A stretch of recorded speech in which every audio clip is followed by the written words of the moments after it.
இன்றே டவுன்லோட் செய்து உங்கள் ஃபேவரட் ஷோக்களை என்ஜாய் பண்ணுங்க. நான் நினைச்ச மாதிரி, நான் ஆசைப்பட்ட மாதிரி ஒரு லைஃப் எனக்கு கிடைக்காம போயிடுச்சு. நம்ம ஆசைப்பட்ட மாதிரியான வாழ்க்கை நமக்கு கிடைக்காம போறது எவ்வளவு பெரிய லாஸ் தெரியுமா? அதெல்லாம் இனி யார் நினைச்சாலும் சரி செய்ய முடியாது.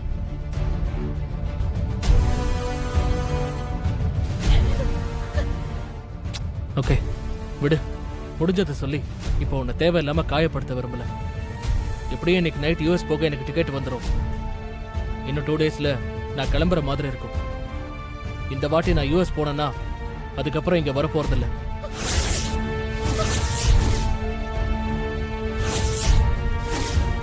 நான் போனதுக்கு அப்புறம் நீ என்னையே நினைச்சுக்கிட்டு இருக்கிறதுல எந்த யூஸும் இல்லை.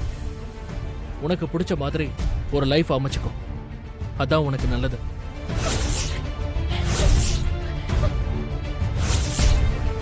அதுக்காக உனக்கு லீகலா என்ன ஃபார்மாலிட்டிஸ்லாம் செய்யணுமோ அது எல்லாத்தையும் நான் செஞ்சு கொடுத்துட்டு போறேன்.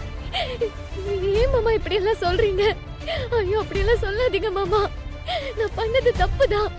அதுக்கு பரிகாரமா நீங்க என்ன சொன்னாலும் நான் செய்ய தயாரா இருக்கேன். இது அக்கா கிட்ட போய் சொல்லுவோம். தயவு செஞ்சு என்ன மன்னிச்சிருங்க மாமா. மாமா,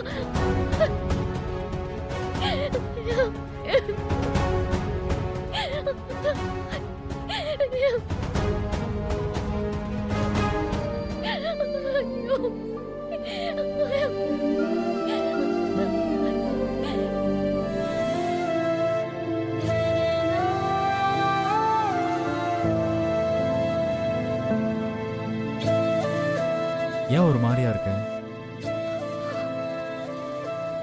ரொம்ப ஒரு மாதிரி மனசுக்கு கஷ்டமா இருக்கு. ஏன் நந்தினி, என்ன ஆச்சு? அருள் வானதி கிட்ட பேசிட்டு இருந்ததை நான் கேட்டேன். அவளை இங்கே விட்டுட்டு அவன் யூஎஸ்க்கு போக போறானா. திரும்ப இங்க வரவே மாட்டேன்னு வேற சொல்றான். அருள் கிட்ட வானதி கெஞ்சி அழுததை பார்த்தப்போ எனக்கு ரொம்ப கஷ்டமா இருந்துச்சு. என்னதான் அவ தப்பு பண்ணிருந்தாலும் அருள் இந்த அளவுக்கு தண்டிக்க கூடாது. அருள் வானதி கிட்ட நடந்துகிட்டத அங்க பாக்கும்போது நான் உன்கிட்ட இத்தனை நாளா எவ்வளவு மோசமா நடந்துகிட்டேன்னு எனக்கு புரிஞ்சுச்சு. ஏய் இல்ல, வானதி என்ன மாதிரி படிச்சிருந்தா கூட பரவாயில்ல. அவளுக்கு எல்லாமே அருள் தான். அவளை விட்டு போயிட்டா அது எப்படி அவ தாங்குவா? ரொம்ப பாவம் அவ. அருள் ஊரை விட்டு போற இந்த 2 நாளைக்குள்ள நாம ஏதாவது பண்ணி அருளுக்கு வானதிய பத்தி நாம தான் புரிய வைக்கணும். அருள் ஊருக்கு போகும்போது வானதியையும் அவன் கூட கூட்டிட்டு போகணும். வானதி மேல உனக்கு கோவம் இருந்தாலும் அவ நல்லா இருக்கணும்னு நினைக்கிற பாத்தியா? உனக்கு ரொம்ப பெரிய மனசு. அவ எனக்கு என்ன செஞ்சிருந்தாலும் அவ என் தங்கச்சியாச்சே. அதனால அவளுக்கு ஒண்ணுனா அத பார்த்துட்டு என்னால சும்மா இருக்க முடியாது. அவங்க 2 பேரையும் ஏதாவது செஞ்சு சேர்த்து வைக்கணும். சந்தியா சிஸ்டர் வந்துட்டு போனதுல இருந்து நீ எனக்கு ரொம்ப புதுசா தெரியற நந்தினி.